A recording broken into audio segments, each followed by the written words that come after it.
میں آپ کو خود اپنا تجربہ بتاتا ہوں کہ سن 1978 میں، یعنی آج سے تقریباً 38 سال پہلے مجھے سب سے پہلے امریکہ جانے کا اتفاق ہوا۔ اس وقت سن 1978 میں سب سے پہلے میں امریکہ گیا تھا اور ایک مسلمان تنظیم کی دعوت پر گیا تھا۔ مسلمان تنظیم کا اس وقت بہت سی مسلمان تنظیموں کا ایک وفاق تھا جس نے ہمیں دعوت دی تھی۔ تو جب میں اس تنظیم میں پہنچا اور اس کا سالانہ کنونشن تھا، اس میں حاضری ہوئی، تو سب سے پہلے تو میں یہ دیکھ کر حیران رہ گیا کہ جب شام کو دعوت کا اہتمام کیا گیا تو اس میں کہیں دور دور حاضرین کے اندر اسلام اور دین کا کوئی شائبہ نظر نہیں آتا تھا۔ خواتین اور نوجوان لڑکیاں وہ مردوں کے ساتھ اور نیم برہنہ لباس میں بیٹھی ہوئی تھی، اور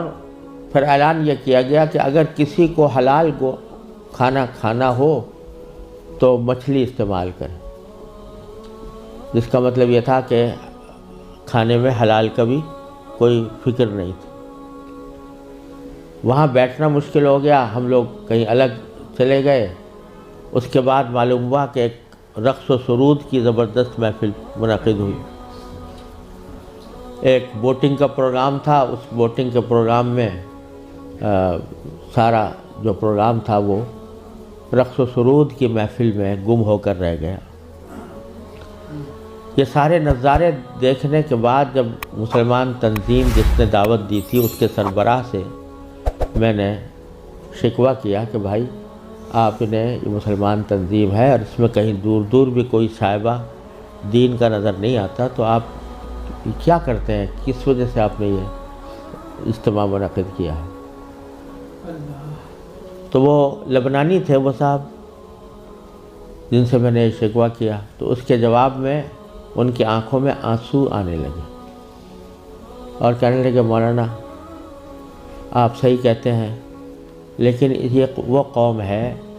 کہ جس کے بارے میں بس ہم اتنا چاہتے ہیں کہ یہ کم از کم اپنے آپ کو مسلمان کہتی رہے۔ یہ اگر ہم یہ سمجھتے ہیں کہ اگر یہ صرف اپنے آپ کو مسلمان کہتی رہے تو یہ بھی ہماری کامیابی ہے، ورنہ اس کو اسلام سے کوئی تعلق رہا نہیں۔ ان کے آباء و اجداد کھانے پینے کی تلاش میں، تجارت اور معیشت کی تلاش میں یہاں آئے تھے، ان کو اپنے بچوں کی تعلیم و تربیت کی کوئی فکر نہیں تھی۔ یہ اسی ماحول کے اندر پلے بڑے ہیں اور اس کے نتیجے میں ان کو دور دور بھی کہیں ان کے اندر کوئی شائبہ دین کا نظر نہیں آتا۔ ہمارا کام صرف یہ ہے کہ ان کو اس بات پر جمع کر لیں کہ بھئی تم مسلمان ہو، اپنے آپ کو مسلمان کہتے رہو، ورنہ اسلام کی کوئی چیز ان کے اندر باقی نہیں رہی۔ یہ منظر میں نے سن 1978 میں اپنی آنکھوں سے دیکھا اور یہ عبرت ہوئی کہ اگر مسلمانوں نے اپنے بچوں کو، اپنی نسلوں کو صحیح تعلیم و تربیت دینے کی طرف توجہ نہ دی تو اللہ بچائے یہ اس بات کی کا اندیشہ ہے کہ اللہ بچائے جو آنے والی نسلیں ہیں وہ اللہ بچائے مرتد نہ ہو جائے۔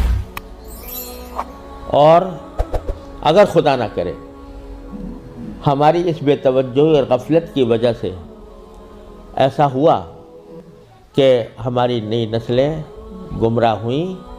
غلط راستے پر گئیں، تو اس کا وبال ہمارے اوپر ہو، کیونکہ قرآن کریم کا ارشاد یہ ہے کہ یا ایھا الذین آمنوا قوا انفسکم واہلیکم نارا۔ جہنم سے بچانا صرف انسان کے لیے اپنا فرض نہیں ہے کہ وہ خود اپنے آپ کو بچائے، بلکہ اپنے گھر والوں کو بچانا بھی اس کی اپنی ذمہ داری۔ اور یہ بڑے شرم کی بات ہوگی کہ ہمارے آباء و اجداد نے ہمیں اللہ تعالیٰ کے فضل و کرم سے ایمان اور اسلام کی دولت ورثے میں عطا فرمائی، اور ہم اپنی اولاد کو اللہ بچائے غلط راستے کے اوپر ڈالنے کے ذمہ دار بنے۔ اس سے زیادہ